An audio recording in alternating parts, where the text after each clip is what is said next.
338장 찬송가 338장 찬송하시겠습니다.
여호와여, 내가 만민 중에서 주께 감사하고 문 나라 중에서 주를 찬양하오리니 주의 인자하심이 하늘보다 높으시며 주의 진실은 궁창에까지 이르나이다.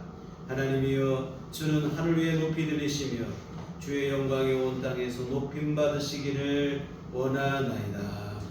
아멘. 자리에 일어나셔서 찬송가 35장 찬송하시겠습니다.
장사한 지 사흘 만에 죽은 자 가운데서 다시 살아나시며 하늘에 오르사 전능하신 하나님 우편에 앉아 계시다가 저리로서 산 자와 죽은 자를 심판하러 오시리라. 성령을 믿사오며 거룩한 공예와 성도가 서로 교통하는 것과 죄를 사하여 주시는 것과 몸이 다시 사는 것과 영원히 사는 것을 믿사옵나이다. 아멘. 성시교독은 교독문 125번입니다. 교독문 125번 하순절 둘째 주 말씀 교독하시도록 하겠습니다. 하나님이여 사슴이 시냇물을 찾기에 갈급함같이 내 영혼이 주를 찾기에 갈급하나이다. 내 영혼이 하나님고 살아계시는 하나님을 갈망하나니 내가 어디에 나가서 하나님의 얼굴을 배울까. 사람들이 종일 내게 하는 말이니 하나님이 어디 있느냐 하오니 내 눈물이 죄악으로 내 음식이 되었구나. 내 영혼아 네가 어찌하여 낙심하며 어찌하여 내 속에서 불안해하는가. 너는 하나님께 소망을 두라. 그가 나타나 도우심으로 말미암아 내가 여전히 찬송하리로다. 낮에는 여호와께서 그의 인자하심을 베푸시고 밤에는 그의 찬송이 내게 있어 생명의 하나님께 기도하리로다. 내 반석이시며 하나님께 말하기를 어찌하여 나를 잊으셨나이까. 내가 어찌하여 원수의 악재로 말미암아 슬프게 강인하니까 하리로다. 내 뼈를 찌르는 칼같이 내 대적이 나를 비방하여 늘 내게 말하기를 내 하나님이 어디 있느냐 하노라. 내 영혼아 네가 어찌하여 낙심하며 어찌하여 내 속에서 불안해하는가. 너는 하나님께 소망을 두라. 나는 그가 나타나 도우심으로 말미암아 내 하나님을 여전히 찬송하리로다. 아멘. 성경은 찬송가 4장입니다.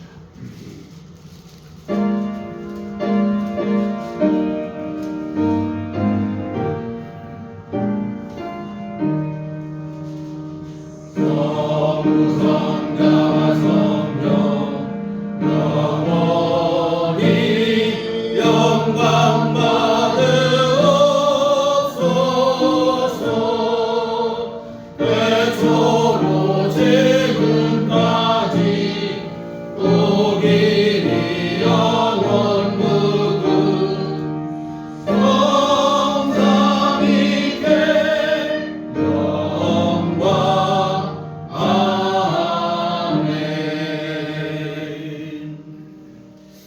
다 같이 잘하면서 기도하시겠습니다. 기도하실 때 이동원 선생님 기도해 주시겠습니다.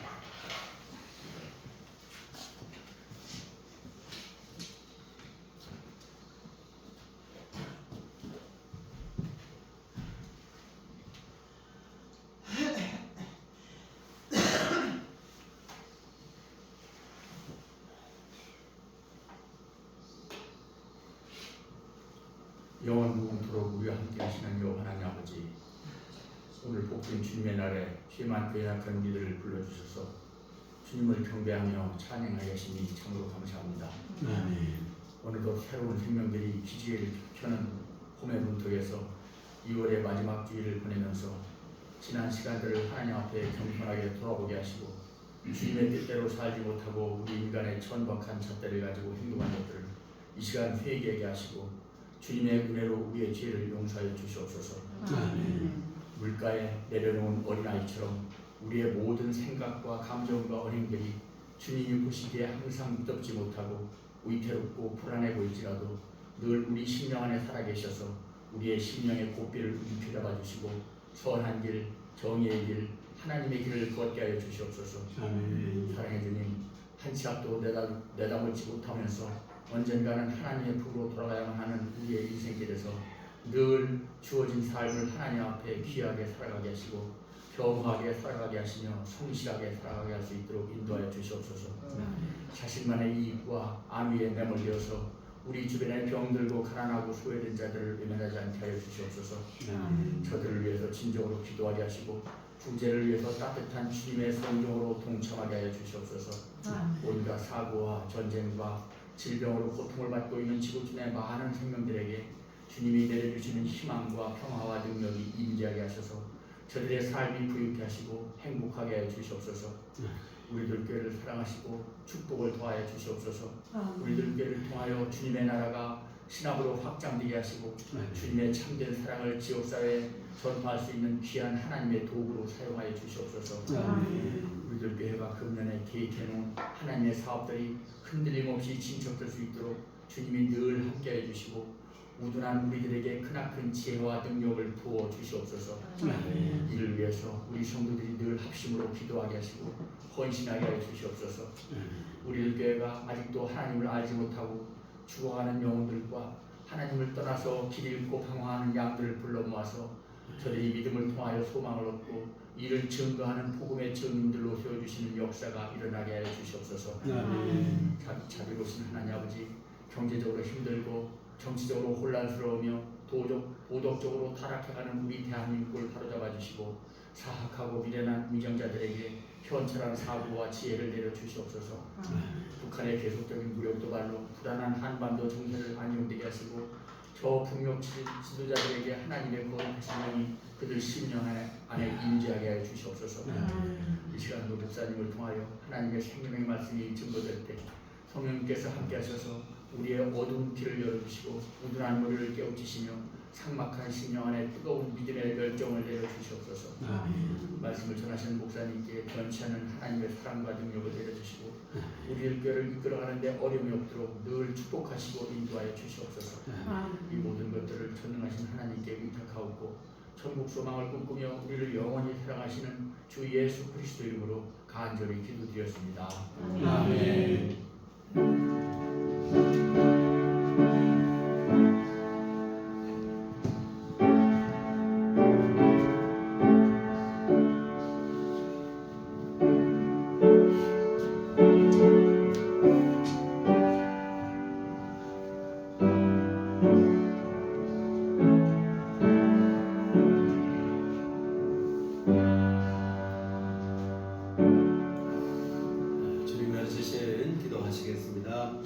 하늘에 계신 우리 아버지여, 이름이 거룩히 여김을 받으시오며 나라 임하옵시며 뜻이 하늘에서 이룬 것 같이 땅에서도 이루어지이다. 오늘날 우리에게 용할 양식을 주옵시고 우리가 우리에게 죄 지은 자를 사하여 준 것 같이 우리의 죄를 사하여 주옵시고 우리를 시험에 들게 하지 마옵시고 다만 악에서 구하옵소서. 내게 나라와 권세와 영광이 아버지께 영원히 있사옵나이다. 아멘.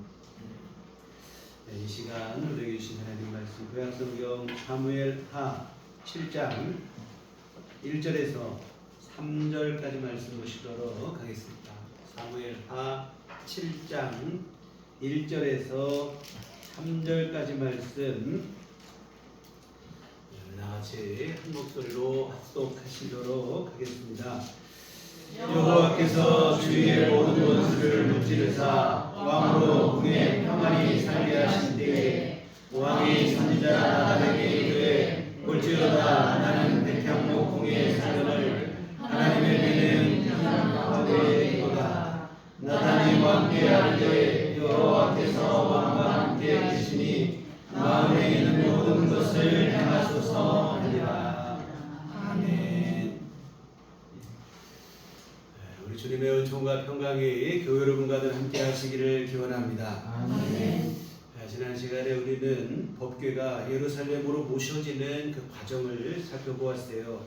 법궤와 관련한 여러 인물들을 특별히 우리가 살펴봤는데 우선 우사와 아효는 겉으로는 하나님 앞에 특별한 열심을 가진 사람인 것처럼 행동을 했지만 그들의 실상은 하나님을 이용하여 자기 욕심을 드러내고 채우려는 형편없는 믿음에 불과했습니다. 반면에 이 오벳 에돔은 특별히 눈에 띄는 화려함은 없어요. 그러나 그의 삶에 들여다보면 신앙의 향기가 가득한 진정으로 성숙한 믿음의 사람인 것을 알 수 있습니다. 사실 성경을 볼 때마다 이런 사람들에게 눈과 마음이 가게 되는 것 같아요. 강렬한 어떤 모양새는 보이지 않지만 소리 없이 진한 여운을 남기는 그 믿음이야말로 진정으로 매력적인 신앙이 아닐까 싶습니다. 이 다음으로 이제 다윗이에요. 우사의 그 죽음으로 법궤로 옮기는 일을 중단한 것은 좀 아쉽지만 기본적으로 하나님 앞에 신실한 믿음이 가지고 있는 그런 사람인 것은 분명합니다. 사울의 시기를 피해 도망 다니던 시절에도 그렇고 왕이 되고 난 후에도 그렇고 언제나 신실합니다. 왕이 되고 나라가 안정이 되고 대적들도 다 소탕이 되어 더 이상 부족한 것이 없어 보일 때, 그러나 다윗은 그것만 가지고 만족하는 사람이 아니에요. 하나님을 더 가까이 하고 싶은 그 열망을 품고 그 마음으로 법궤를 예루살렘으로 모셔오는 일을 추진한 것입니다. 모두에게 어찌 보면 잊혀진 법궤가 다윗에게는 가장 간절히 사모하는 대상이었던 것인데요. 하나님을 향한 열심이 보통이 아니죠. 한 차례 또 우여곡절 끝에 법궤가 들어왔을 때도 마찬가지입니다. 다윗은 마치 어린아이처럼 기뻐하며 춤을 추는 거예요. 임금이라고 하면 위신도 있고 채통도 있고 그런데 이런 거 생각지도 않아요. 다윗의 마음은 그런 것 같아요. 내가 사람들 앞에서나 임금이지 하나님 앞에서 내가 임금이냐. 하나님 앞에서는 한없는 어린아이임을 자처하며 기뻐 춤을 추고 뛰노는 것인데요. 오늘 우리도 그런 마음이 됐으면 좋겠습니다. 참 다윗이 대단한 게 산전수전을 다 겪으며 험한 세월을 살았는데 하나님을 향한 그 첫사랑을 잃어버리지 않은 거예요. 이게 참 귀한 것 같아요. 계시록에 보면 첫사랑을 다시 잃어버린 것을 책망하시는 말씀이 나오는데 에베소 교회는 이단과 싸우는 일을 열심히 했던 교회입니다. 근데 이단과 싸우다 보니까 이단과 싸워서 진리를 수호하는 건 좋은데 순수했던 마음이 잃어버린 것 같아요. 우리 옛날에 참 우리 부모님들 보면 아주 곱디고 온 아가씨가 시집으로 와요. 근데 시집살이가 얼마나 힘들고 어렵습니까? 가정을 지켜내고 가족을 지켜내고 힘든 세월 살아내고 하다 보니까 가정을 지켜내는데 처음에 그 순수한 마음이 다 사라지는 거예요. 자칫 우리의 신앙도 그렇게 될 수 있는데 다윗은 산전수전을 다 겪었어요. 그런데도 불구하고 이 첫사랑의 순수함을 잃어버리지 않고 있어요. 참이 대단한 것 같아요. 이렇게 되기가 사실 쉽지 않습니다. 여하튼 믿음이 변함이 없어요. 고난 때문에 무너질 수도 있는데 그러지도 않고, 평안으로 인해서 나태해질 수도 있는데 그러지도 않고, 사실 어찌 보면 다윗이 고난을 이겨낸 것보다도 이 평안 가운데서도 믿음의 열심을 잃지 않는 것이 더 귀한 것 같아요. 솔직히 우리는 다윗처럼 한나라의 임금이 되는 그런 것은 그만두고 삶이 조금만 평안해지고 문제 없어지면 금방 나태해질 때가 많이 있는 게 솔직한 우리의 심정입니다. 그런데 다윗은 언제나 변함없이 하나님을 간절히 사모하고 믿음을 지켜내고 있어요. 임금이라고 하는 만인지상의 자리에 올랐음에도 불구하고 변하지 않습니다. 왕이 되기뿐만 아니라 모든 면에서 안정과 평화를 구가하고 있는 중에도 변덕을 부리지 않는 거예요. 오히려 갈수록 더욱 마음속에 하나님을 향한 강렬한 열심, 열망을 품게 되어지는데 정말 오늘 우리가 모범으로 삼고 본으로 삼았으면 할 믿음이라고 생각이 됩니다. 여러분, 풍요와 번영에 도취된 나머지 하나님을 향한 열심, 간절함을 점점 상실해가는 그 무신한 시대를 지금 우리가 살아가고 있는데요. 그 시대의 흐름에 영합하지 않고 오늘 우리는 믿음의 연수가 더할수록 오히려 더욱 주님을 간절히 사모하시는 진실한 믿음, 신실한 믿음들이 다 되시기를 부탁을 드립니다. 이와 같은 다윗의 이런 변함없는 열심을 오늘 본문에서도 우리가 확인할 수 있습니다. 본문은 다윗이 사방의 모든 대적을 물리치고 궁에 평안히 거할 때를 시대적 배경으로 하고 있는데 1절에 보면 여호와께서 주위의 모든 원수를 무찌르사 왕으로 궁에 평안히 살게 하신 때에 다윗의 왕권만 바로 서고 왕이 되기만 한 게 아니고 이스라엘 형편이 안정이 된 거예요. 모든 대적들이 다 사라지게 되고 평안히 전쟁터 더 이상 누비지 않고 궁에 거해도 될 때라 이 말입니다. 사람이처럼 등이 따숩고 배가 부르게 되면 나태해지기 마련입니다. 이게 타락한 인생의 진면목이라 이 말이죠. 마음이 순해지고 세상에 한눈 팔기 십상입니다. 그런데 다윗은 참 이때에 평안에 도취하지 아니하고 하나님 앞에 더 간절한 열심을 품고 있어요. 그럴 수 있었던 것은 뭐냐면 오늘 이 평안이라고 하는 것도 하나님께서 허락하신 것이라는 사실을 알기 때문에 그래요. 내가 된 게 아니고 내 힘으로 된 게 아니고 하나님의 은혜라는 것을 알고 있다 보니까 내가 한 줄 착각하거나 나태해지거나 교만에 빠지거나 그러지 않죠. 여하튼 다윗이 하나님의 은혜를 분명히 알고 있다 보니까 평안에 도취되지 않습니다. 하나님을 잊어버리는 실수를 범하지도 않고 이 평안의 순간에 더욱더 하나님을 깊이 생각하는 거예요. 오늘 2절을 보시면 왕이 선지자 나단에게 이르되 볼지어다 나는 백향목 궁에 살거늘 하나님의 궤는 휘장 가운데 있도다. 무슨 얘기냐면 나는 지금 백향목으로 지은 화려한 궁전에서 내가 평안히 거하는데 하나님의 궤, 법궤죠. 법궤를 생각해 보니까 여전히 천막 가운데 거하시다니 나 하나님께 너무 송구스럽고 죄송하다. 나만 평안하게 지내는 것 같아서 하나님 앞에 죄송한 마음이 갖는 거예요. 그리고 지난 시간에 보신 것처럼 하나님을 더욱더 가까이 하기 위해서 법궤를 예루살렘으로 모셔왔어요. 그런데 모셔오기만 했지 제대로 된 대접을 못 해드린 것 같다 하는 그러한 다윗이 그 송구스러운 마음에 먹는 거예요. 상황은 이렇습니다. 그럼 당시 법궤는 성막 가운데 모셔져 있죠. 성막은 출애굽 당시에 지어진 것으로 이동식 성전이라고 보시면 돼요. 출애굽 과정에서 어떻게 됩니까? 계속 이동을 해야 되는 특성상 건물로서의 성전을 지을 수가 없었어요. 이동식으로 천막 형식으로 지었다 이 말입니다. 물론 그렇다고 해서 성막이 싸구려 텐트 그건 아니에요. 값진 재료로 만들어졌지요. 그러나 어디까지나 천막에 불과한 것은 또 분명한 사실입니다. 이에 다윗이 너무 송구스러운 마음이 되는 것 같아요. 자신은 지금 최고급 자재인 백향목으로 지은 화려한 궁궐에서 아무 걱정 없이 또 평안하게 잘 지내고 있는데 반면에 하나님의 법궤는 여전히 오래된 천막 가운데 거하고 계시는 것이 마음이 편하지 않은 거예요.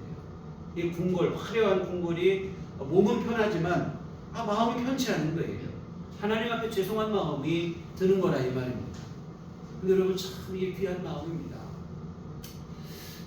다시 말씀드리지만 육신의 평안함이 우리 영혼을 흐리고 무디어지게 하는 경우가 허다합니다. 그런데 다윗은 그렇지 않아요. 평안한 가운데서도 하나님을 생각하는 마음이 여전합니다. 영적으로 무뎌지거나 그러지를 않습니다. 그 마음이 한결같고 하나님은 오히려 천막 가운데 거하시는데 나만 편하게 지내는 거 아닌가 죄송한 마음을 먹고 하나님 앞에 이제 내가 성전을 좀 지어드려야겠다 하는 그 마음을 먹은 거예요. 여하튼 이에 다윗은 나단 선지자를 불러서 이러한 자신의 심정을 얘기합니다. 그랬더니 나단 선지자께서도 다윗에게 뭐라고 하냐면 하나님께서 왕과 함께 계시고 그 마음이 하나님이 기뻐하시는 마음이니 있는 대로 행하시라 이렇게 얘기를 합니다. 그런데 그날 밤에 하나님께서 나단 선지자에게 나타나시는 거예요. 그리고는 하나님께서 나단 선지자에게 뭐라고 하시냐면 다윗의 그 마음을 기쁘게 받으셨다는 거예요.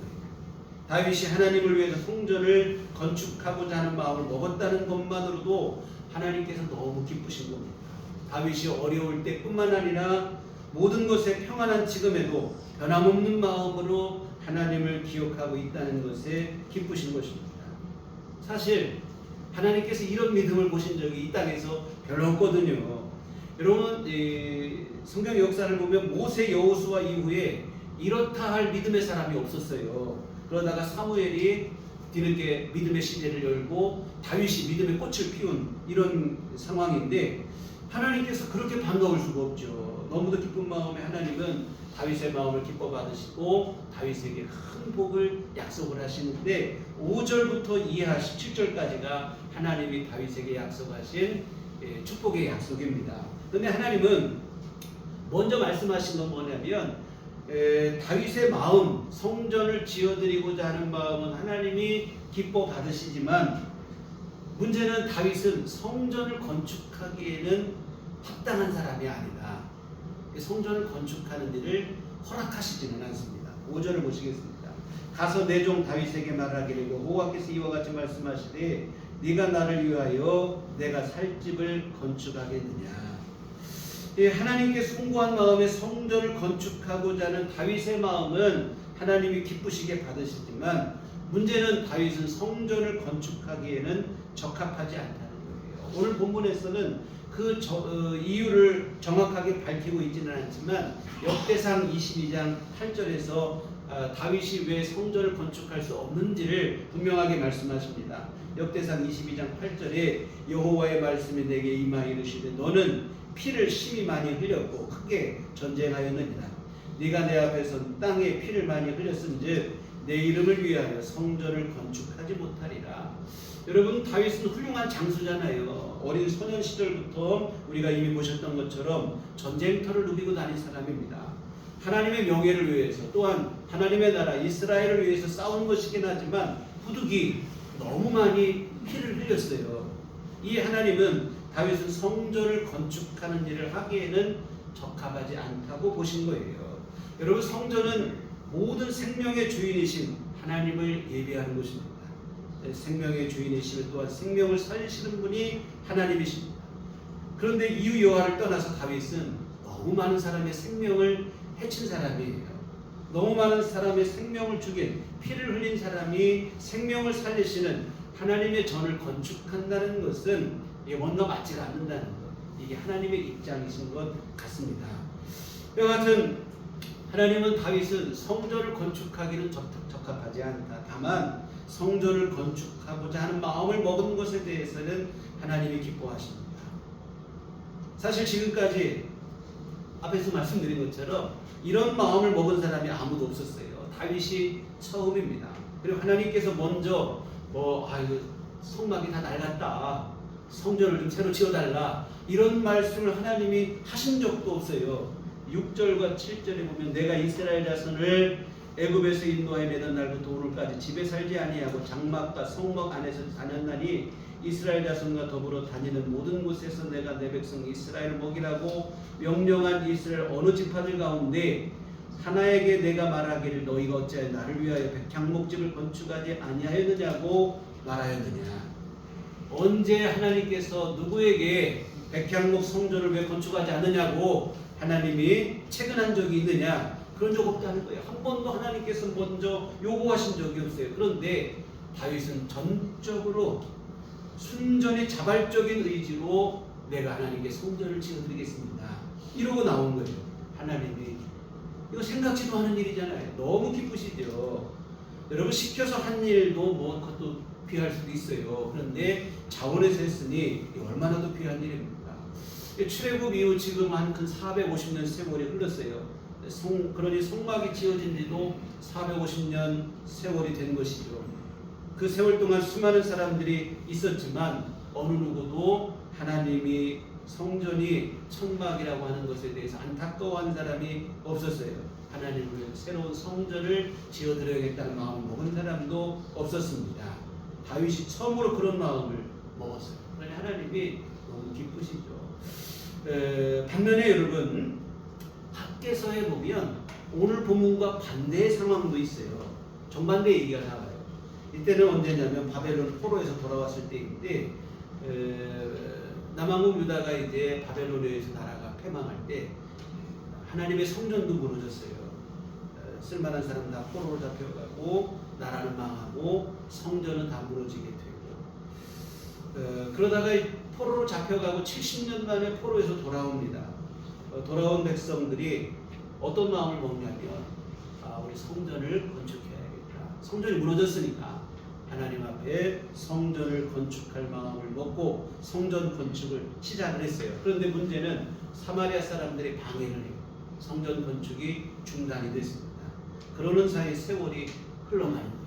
무심하게 세월이 흘러가다 보니까 사람들 마음속에 처음에는 우리 돌아왔으니 성전을 새로 짓고 하나님 앞에 시작해야지 했다가 방해가 생기니까 때가 아닌가 보다. 하다가 잊어버리는 거예요. 이제 하나님의 성전이고 뭐고 다 잊어버리고 그냥 세월만 흘러갑니다. 대신에 이들이 열을 올린 게 뭐냐면 자기 집을 화려하고 호화롭게 꾸미는 일이었습니다. 이때 하나님께서 학개 선지자를 부르셔서 하나님의 안타까운 심정을 토로하시는 거예요. 학개에서 1장 4절에 이 성전이 황폐하였거늘 너희가 이때에 판벽한 집에 거주하는 것이 옳으냐. 하나님의 성전은 다 무너졌는데 너희 집만 지금 화려하게 꾸미고 내 집만 장면하고 그렇게 살아가겠다고 하고 있느냐. 하나님이 지금 이렇게 책망을 하시는 거예요. 오늘 다윗에게 하신 말씀과는 정반대입니다. 아무도 하나님께서 먼저 요구하시지도 않아요. 아무도 생각지도 안 했을 때 다윗은 성전을 건축하고자 하는 마음을 먹어서 하나님이 기뻐하셨는데 이 학개 선지자 시대에는 성전이 무너졌는데도 성전 건축할 마음을 먹지 않으니까 하나님께서 오히려 이렇게 말씀을 하시는데, 근데 여러분 사실 인류 역사의 대부분이 학개 시대와 같은 그런 시기였습니다. 하나님을 찾고 구하기보다는 이기적 욕망에 기대어 살아가는 것이 보통이었어요. 처음 죽게 생겼을 때 간신히 그냥 하나님 기억하고 뭐 하는 정도지 하나님을 먼저 뭐 간절히 사모하고 이런 게 없어요. 그런데 다윗은 자기가 먼저 하나님을 위해 성전을 건축한 마음을 먹었습니다. 등 따뜻하고 배부르다고 하나님 잊어버린 게 아니라 오히려 나만 편하게 지내는 거 아닙니까? 송구스러운 마음을 먹은 거. 기적 같은 일입니다. 이 타락한 육신에서 어떻게 이런 마음이 나옵니까? 하나님이 기뻐하시는 거죠. 이와 같은 하나님은 기쁜 마음으로 다윗에게 복을 내려주시는데 8절 9절에 보면 그러므로 이제 내 종 다윗에게 이와 같이 말하라. 만군의 여호와께서 이와 같이 말씀하시기를 내가 너를 목장 곧 양을 따르는 데서 데려다가 내 백성 이스라엘의 주권자로 삼고 네가 가는 모든 곳에서 내가 너와 함께 있어 내 모든 원수를 내 앞에서 멸하였은즉 땅에서 위대한 자들의 이름같이 내 이름을 위대하게 만들어 주리라. 목동에 불과하던 다윗을 이제는 이스라엘의 목자, 이스라엘 왕으로 세웠는데 이제는 더욱 다윗과 함께하여서 하나님께서 다윗으로 하여금 세상 모든 자에게 존귀한 자가 되게 해주시겠다. 다윗이 어디로 가든지 모든 사람에게 존귀한 이름이 되게 해주시겠다 하시는 겁니다. 여러분, 우리가 왕이 되는 것도 복이지만 모든 사람에게 존경을 받는 왕이 되는 것은 더 큰 복입니다. 우리나라는 참 불행한 역사예요. 대통령을 뽑아놓는데 뽑아놓는다면 자꾸 욕을 하는 거예요. 뽑히긴 뽑히는데 칭찬받는 대통령이 없다는 게 참 너무 안타까운 현실인데요. 여하튼 뭐냐면 왕이 되는 것도 귀하지만 존경받는 왕이 되는 것은 더 귀한 일이죠. 그런데 하나님이 잘 되는 것은 기본이고 모든 사람에게 존경받을 수 있는 자리에까지 다윗을 올려주시겠다고 하시는데, 여러분 정말 다윗의 이름이 얼마나 영광스러운 이름이고 존귀한 이름인가. 여러분 지금도 서양 사람들 이름을 짓다 보면 데이빗이라는 이름을 여러분 많이 들어봤을 거예요. 이게 다윗의 영어식 발음 아니겠어요? 뭐냐면 자녀를 낳으면 부모들이 그런 거예요. 너도 다윗처럼 되라 해갖고 이름을 다윗이라고 이름을 붙여주는, 지금도까지도 이렇게 다윗의 이름이 존귀한 이름이 되어진 줄 믿습니다. 또 10절, 11절 상반절까지 보면 내가 또 내 백성 이스라엘에 한 곳을 정하여 그를 심고 그를 거주하게 하고 다시 옮기지 못하게 하며 악한 종류로 전과 같이 그들을 해하지 못하게 하여 전에 내가 사사에게 명령하여 내 백성 이스라엘 다스리던 때와 같지 아니하게 하고 너를 모든 원수에게서 벗어나 편히 쉬게 하리라. 나라를 평안하게 해주시겠다는 약속의 말씀이에요. 사사시대와 같은 혼란과 어려움을 제거해 주셔서 백성들로 하여금 평안함을 누리게 해주실 것이다. 여러분 사사시대 날마다 전쟁이 일어나는 거예요. 살 수가 없어요. 사람이. 여러분 기드온에 대한 얘기가 나올 때 보면 기드온이 포도주 틀에서 몰래 타작을 했던 걸 볼 수 있어요.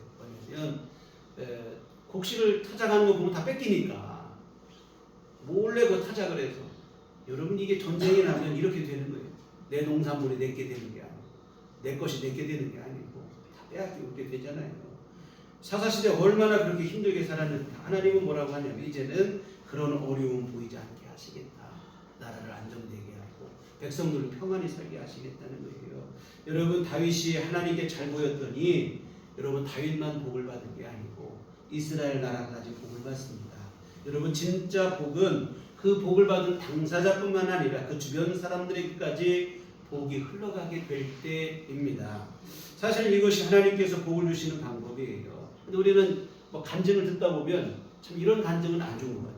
다 죽고 나만 살았다고 이걸 복이라고 생각하는데 하나님의 복은 나로 하여금 이웃까지 복을 받게 하시는 것이지 다 죽었는데 나만 살고 다 잘못되는데 나만 잘 되고 뭐 이런 식의 복은 아니라 이 말입니다. 하나님께서 그 복을 통해서 이웃까지 복을 누리게 하고 그 복을 누리게 하는 과정을 통해서 믿음까지 전파되게 하고 이게 하나님의 방법인 줄 믿습니다.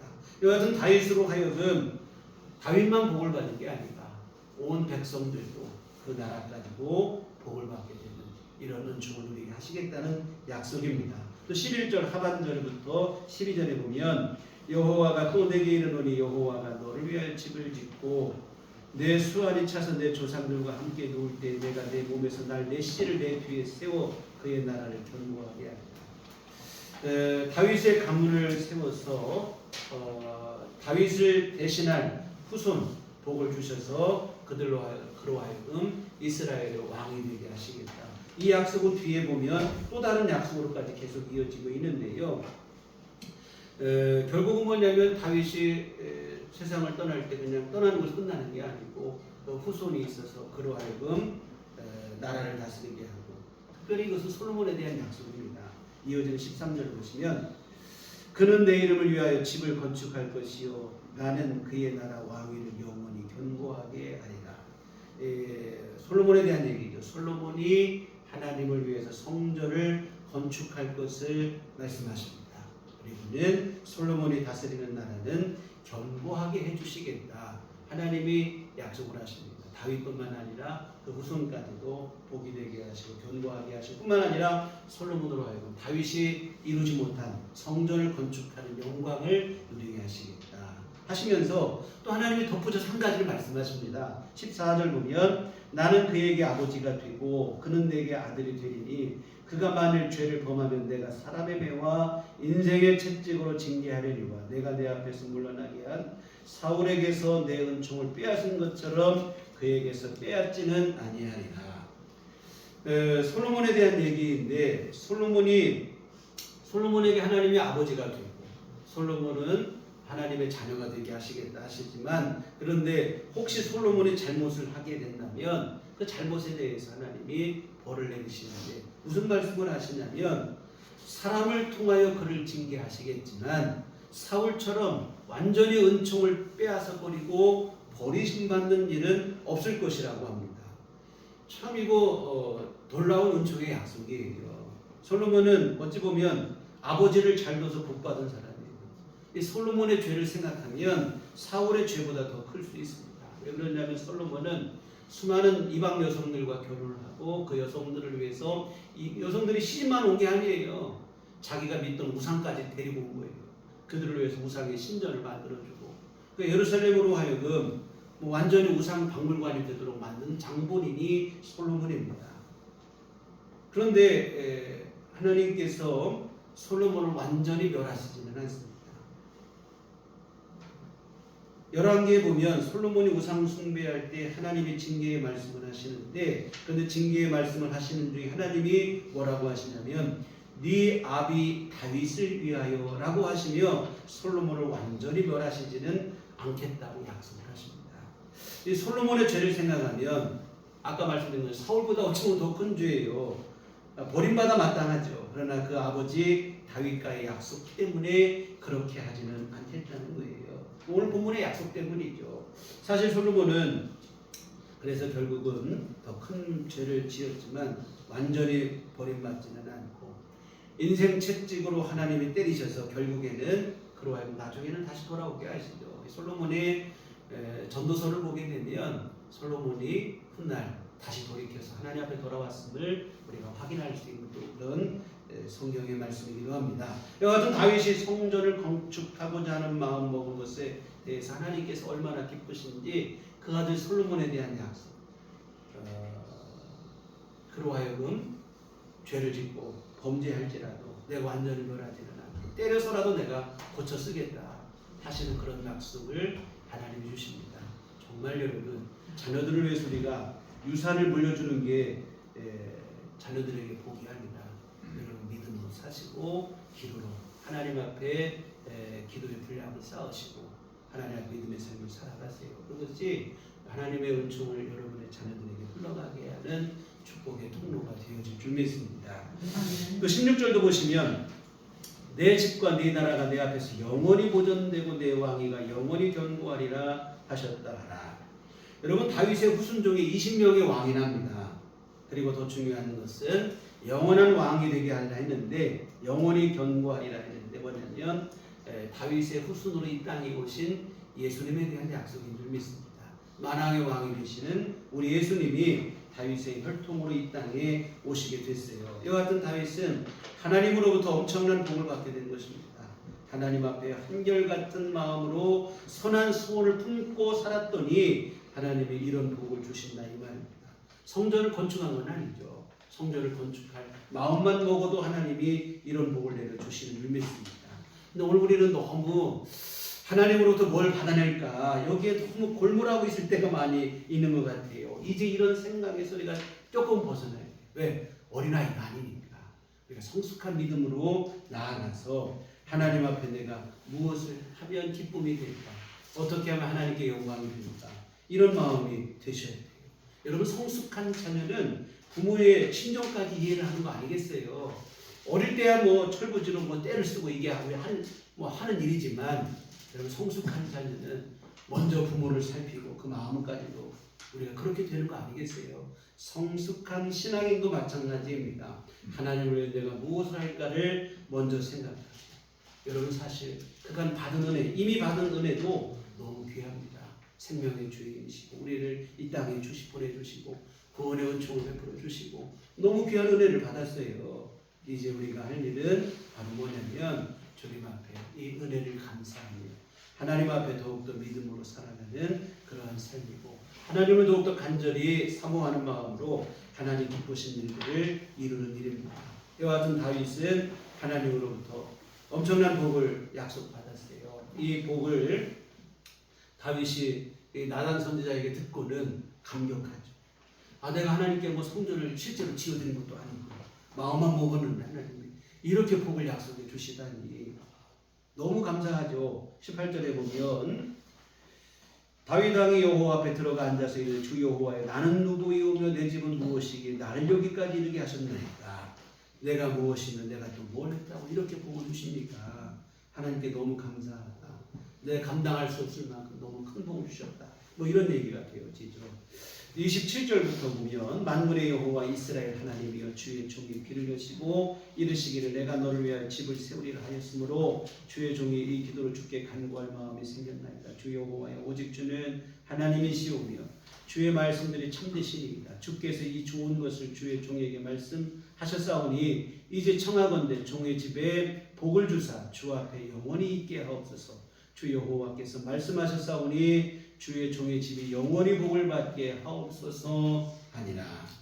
하나님의 복을 감당키는 어려우나 이왕에 하나님 나에게 내려주시기에 약속하신 것이니 그 복을 내게 이루어 주시기를 원합니다. 기도할 마음이 생겼다는 거예요. 그래서 뭐냐면 하나님의 은혜로 내 집이 영원히 복을 받게 해달라. 하나님 앞에 기도를 드립니다. 이와 같은 다윗은 하나님으로부터 큰 복을 약속받고는 너무 감사하여 하나님께 하나님의 전을 찾아가 감사의 기도를 드렸는데요. 이렇게 감사한 마음으로 하나님 앞에 감사합니다 하고 끝난 건 아니에요. 다윗은 그 다음부터 새로운 마음을, 새로운 계획을 세우고 새로운 일들을 진행합니다. 뭐냐면 내가 성전을 건축할 수 없다고 했고 내 아들이 성전을 지은다고 했는데 그러면 내가 할 일이 뭘까?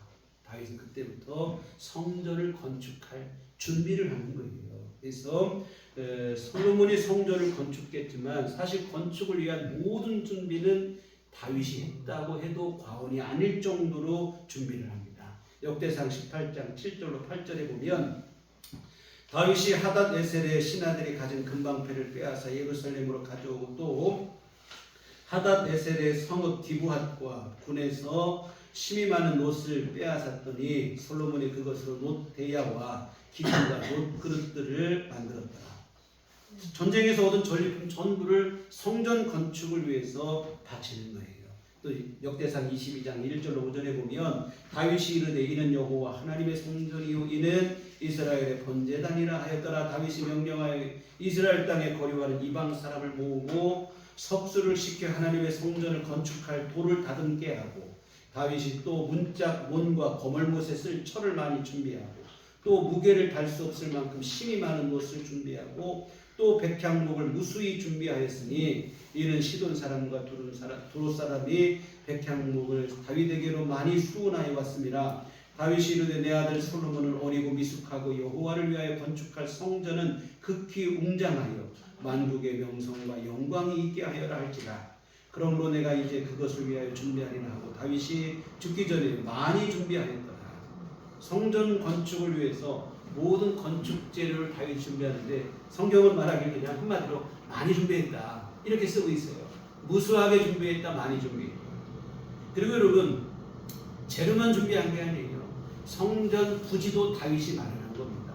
뭐 불행한 역사이긴 한데 다윗이 말년에 조금 하나님 앞에 교만한 마음을 먹어서 하나님께 심판을 받습니다. 재앙이 내려져요. 그 재앙이 내려지는 마치는 날에 하나님 앞에 다윗이 번제를 드립니다. 그때 아라우나의 타작마당에서 번제를 드리는데 아라우나가 내 타작마당도 있고 번제에 쓸 도구도 다 있으니 이것을 속에서 하나님께 예배드리라고 했더니 다윗이 뭐라 하냐면 내가 값없이 하나님께 번제할 수 없다. 내가 공짜로 하나님께 예배드리겠느냐 하면서 타작마당도 사고 다 모든 걸 샀어요. 그런데 여러분 그 타작마당 위에 나중에 성전이 건축이 된 거예요. 여하튼 결국 솔로몬이 성전을 건축했지만 사실 모든 준비는 다윗이 다 했다고 해도 과언이 아닙니다. 이 말입니다. 다윗이 참 열심을 엿볼 수 있는 장면인데요. 성전을 건축하고 아무리 자기 아들이지만 모든 영광은 솔로몬에게 다 돌아가요. 그런데 다윗은 보이지 않는 곳에서 숨은 헌신이고 충성이지만 그거 상관하지 않습니다. 드러나지 않아도 상관없어요. 그저 하나님의 성전이 새롭게 지어지는 것만으로 만족하고 기뻐하는 거예요. 우리 인간의 타락한 육신의 본성은 내가 중심에 서야 되고 드러나야 되고 그러지 못하면 못 견디고 이런 생각을 가지고 있어요. 근데 다윗은 하나님 앞에 전혀 그런 마음이 없어요. 솔로몬이 건축을 모든 걸 다 하고 영광 다 돌아가도 상관없어요. 하나님을 위해서 내가 성전이 건축이 됩니다. 하나님이 더 편한 곳에 모실 수만 있다면 그거를 기쁘고 충건하고 만족한 마음을 갖는 거예요. 다윗의 마음이 정말로 순수한데요. 그저 하나님을 향한 순수한 마음뿐입니다. 자기 영광을 나타낸다든지 자기를 드러낸다든지 자기 욕심내는 법이 없어요. 어떻게 하면 하나님을 기쁘시게 할 수 있을까? 여기에 온 마음을 다하고 있는데요. 다윗의 이 순수한 마음을 하나님이 뭐라고 하시냐면 내 마음에 맞는 사람이다. 다윗을 그렇게 평가를 하십니다.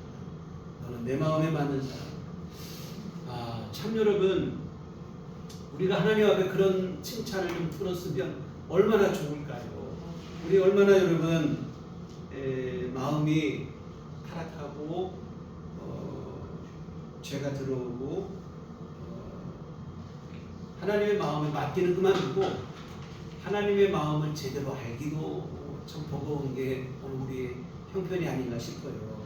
그런데 다윗은 하나님이 보실 때에 참도 내 마음에 맞다. 내 마음과 맞는 사람이다. 우리 옛날 성경에는 내 마음에 합한 자라 뭐 이렇게 번역을 했었는데요. 하나님의 마음에 맞다. 참 다윗이 어려운 역경도 있었고 왕이 되고 나서 풍요와 번영을 누린 시절도 있고 그런데 이 모든 과정 속에서 다윗이 한결같은 마음을 가져서 하나님의 마음에 맞는 사람이라 하는 평을 얻었다는 것이 대단합니다. 산전수전을 다 이겨낸 것도 또한 이겨내고 승리의 자리에 올랐을 때에도 하나님을 향한 순수한 그 첫사랑을 잃어버리지 않았다는 것인데요. 여하튼 정말 우리도 그런 마음이 됐으면 좋겠어요. 오늘 본문을 볼 때 제가 참 그 생각을 해요. 우리도 이제 뭐 부모님들이 어렵게 막 그냥 아무것도 없는 데서 일궈내서 자녀들을 길러내 가르치고 그 자녀들이 성공을 해서 나중에 좋은 집도 장만하고 좋은 데 살기도 하고 그러잖아요. 그러면 자녀들이 그냥 나 혼자 잘해서 열심히 다 됐구나 이렇게 생각하는 게 아니고 부모님 희생 덕분에 내가 이렇게 되고 난 이렇게 좋은 데 있는데 우리 부모님은 아직도 시골에서 그 고생하시나 이런 마음을 먹는 게 올바른 마음 아니겠어요? 다윗이 그 마음을 먹은 거라 이 말입니다. 근데 자칫하면 그런 마음을 못 먹는 게 많아요. 천주교 신부님 중에 유튜브에 보니까 황창현 신부님이 요즘 뭐 어르신들 강연을 많이 하더라고요. 재밌는 얘기가 많이 있어요. 그분이 하시는 말씀이 뭐냐면 어르신들에게 하는 말이 뭐냐면 어르신들이 그런다는 거예요. 내 걱정 하나 하지 말고 너희만 잘 살아라 자녀들이. 그랬더니 자녀들이 진짜 자기만 잘 살더라는 거예요. 부모님 다 잊어버리고 자기만 잘 산다는 거예요. 그 황창현 신부님이 하시는 말씀이 절대 그런 얘기 하지 말라고 자녀들에게 너희만 잘 사는 얘기 하지 말고 나도 좀 잘 살아야겠다고 하면서 자식들에게 집 물려주지 말고 그 집을 요즘 뭐 주택연금에 넣어가지고 죽을 때까지 다 빼먹고 돌아가시라고 이런 얘기를 하는 얘기 들어봤는데요. 시대가 이렇게 타락하는 것처럼 하나님 앞에도 똑같은 것 같아요. 우리가 평안을 누리고 번영을 누리지만 이 모든 게 하나님의 은총인 것을 자꾸 잊어버리고 살아갑니다. 나만 잘 되면 그만이고 편안하면 그만이고 하나님이 잊어버리고 아니다 이 말이에요. 뭐 다윗과 같은 마음이 되셔야 될 줄 믿습니다. 다윗은 하나님이 요구하신 적도 없고 아무도 생각하지 못한 생각이지만 성전을 건축한 마음을 먹습니다. 그리고 내가 성전 건축하지 못할 것이라고 하면 좀 서운할 수도 있잖아요. 하나님이 내 진심을 이렇게 무시하시나? 그러나 그 신경 쓰지 않아요. 오히려 성전 건축을 위해서 내가 건축을 못한다 준비라도 해야겠다는 마음으로 모든 준비를 하고 있는 거예요. 순전한 마음입니다. 사랑하는 성도여러분, 오늘 우리도 그런 마음이 되셨으면 좋겠습니다. 우리 생명의 주인이시고 우리 아버지가 되시는 하나님보다도 하나님이 주시는 선물 보따리에만 열광하는 게 지금 이 시대의 뚜렷한 현상인데요. 이것은 어린아이 철부지 모습에 지나지 않습니다. 성숙한 하나님의 자녀는 본문의 다윗처럼 선물 보따리보다 그 선물을 주시는 하나님께 더 마음을 가고 하나님 앞에 열심을 품어야 될 것이고 그런 마음이 들 때 하나님께서 야, 너 내 마음이 맞다 이렇게 인정을 해 주실 것입니다. 다윗과 같은 성숙한 믿음의 자녀들 다 되셔서 하나님으로부터 너는 내 마음에 맞는 사람이다 하는 영광스러운 칭호를 다 받아들일 수 있는 우리들 교우들 다 되시기를 주님의 이름으로 축원합니다. 기도하시겠습니다. 하나님 아버지, 오늘 다윗과 같은 한없이 순수한 마음 우리 안에도 허락하여 주시옵소서. 험악한 세월을 살았음에도 그 처음의 사랑을 변치 않고 간직한 그 열심과 순수한 마음을 배우게 하여 주시옵소서.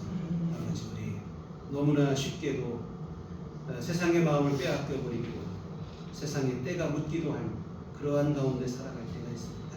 주여 우리를 긍휼히 여겨 주시옵소서. 더욱 주님 앞에 믿음으로 서게 하시고 하나님의 귀하신 은혜를 잊지 않는 마음도 허락하여 주시옵소서. 더욱더 하나님 앞에 순수한 열심과 사랑으로 주 앞에 나아가는 우리 모두가 되게 하시고 특별히 이 사순절에 주님의 값진 희생으로 다시 살게 되었음을 기억하며 오늘 우리 죽었다가 다시 산 자처럼 하나님 앞에 더 큰 열심을 품고 살아가는 우리 모두가 되게 하여 주시옵소서. 예수님 이름으로 기도했습니다. 아멘. 찬송가 407장 찬송가 407장 공부하시겠습니다.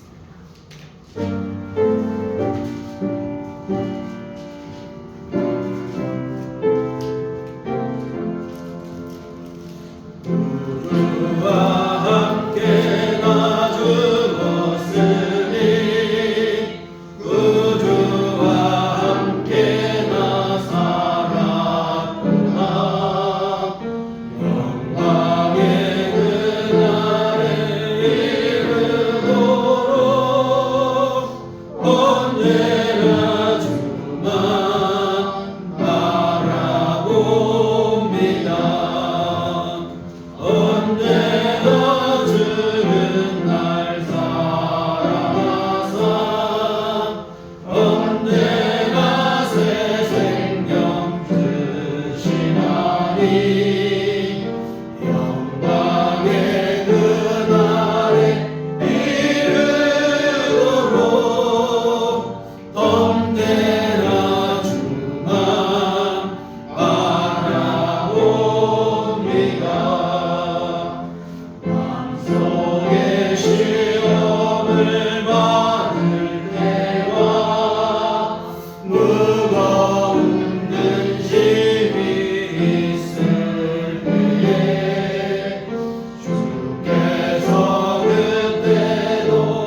함께 하시고 도우시고 하나님 때마다 인도하시는 귀한 은혜를 감사를 드립니다. 주님의 크신 사랑 그 은혜 감사하며 주 앞에 이 헌금을 드립니다. 하나님 기뻐받아 주시옵소서. 아버지 하나님 정성껏 헌금한 모든 심령들을 기억하여 주시옵시고 오늘 또 몸과 마음과 정성을 다하여 예배에 참석하고 주를 높인 모든 심령들 또한 주여 기억하시고 은혜로 함께하여 주시옵소서. 오늘 귀한 말씀 다윗처럼 순수한 믿음으로 우리의 믿음을 더욱더 성장하게 하시고 성숙되게 하여 주시옵소서. 아버지 하나님 갈수록 신앙이 능숙해지기만 하는 게 아니라 성숙해지게 하여서 주님을 진심으로 사랑하는 우리 모두가 될 수 있도록 하나님 도우시고 함께해 주시옵소서. 아버지 하나님 또한 우리 모두의 삶을 주님 주관하여 주시옵소서. 아버지 하나님 필요한 것 때마다 주여 허락하여 주시옵소서. 경제적으로 힘들고 어렵지 않도록 하나님께서 때마다 은총을 베풀어 주시옵소서. 아버지 하나님 건강의 문제로 아버지 하나님 고생하는 일 없도록 주님 도우시고 함께 하시어서 날마다 세임 주시옵시고 건강을 내려 주시옵소서. 모든 병만은 주께서 물리쳐 주시옵시고 건강함으로 주어진 모든 활동과 생활을 아버지 하나님 무리 없이 해나갈 수 있도록 주님께서 도우시고 함께해 주시옵소서. 특별히 노년의 성도님들 기억하여 주시어서 더욱더 건강에 건강을 더하여 주시어서 주님 앞에 가는 그날까지 일상생활 활동 무리 없이 잘 해나갈 수 있도록 주님 붙드시고 하나님 함께하여 주시옵소서. 아버지 하나님 또한 온 가족들 주님께서 도우시고 함께하여 주시어서 어느 곳에 있든지 무엇을 하든지 주의 돌보심 아래 거하는 귀한 삶이 되도록 도와주시옵소서. 하나님 오고 가는 소식마다 좋은 소식만 있게 하여 주시옵시고 하나님의 은총이 넘쳐나는 귀한 삶들이 될 수 있도록 주께서 붙잡아 주시옵소서. 우리 한 주간 살아갈 때도 우리 주님 귀한 뜻을 좇아 향기로운 삶을 살게 하여 주시옵소서. 빛과 소금의 역할 감당하며 살아가게 하여 주시옵소서. 예수님 이름으로 기도했습니다. 아멘. 교회 소식 시간입니다. 우리 서로 인사하고 주님만 바라봅시다. 네, 다음 주일은 오후 예배를 드리는 주입니다. 우리가 매월 첫 주 한 주 오후 예배 드리기로 했는데요. 내일 다음 주가 이제 3월 첫 주입니다. 그래서 우리 지난달에 처음으로 코로나 이후에 처음으로 오후 예배를 드렸었는데요.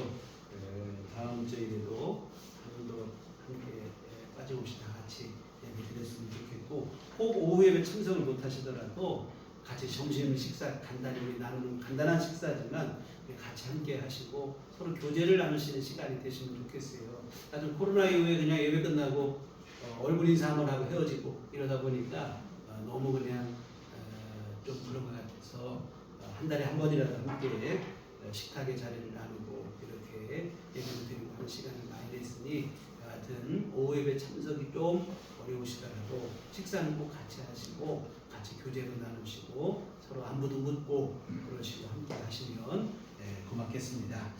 교회 밖에서 집회와 성경호 참여를 금하고 교회 중심으로 건강한 신앙생활 함께 이어가시면 좋겠습니다.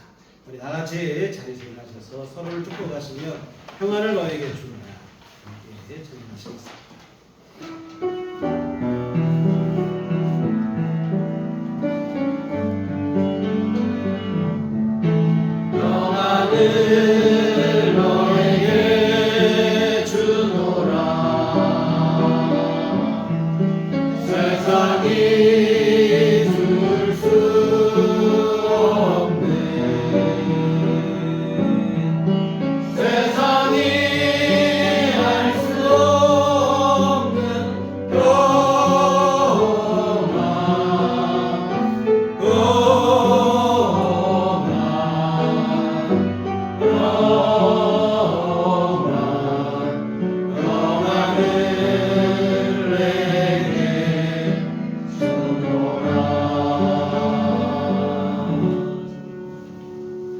오직 성령이 너희에게 임하시면 너희가 권능을 받고 예루살렘과 온 유대와 사마리아와 땅끝까지 이르러 내 증인이 되리라.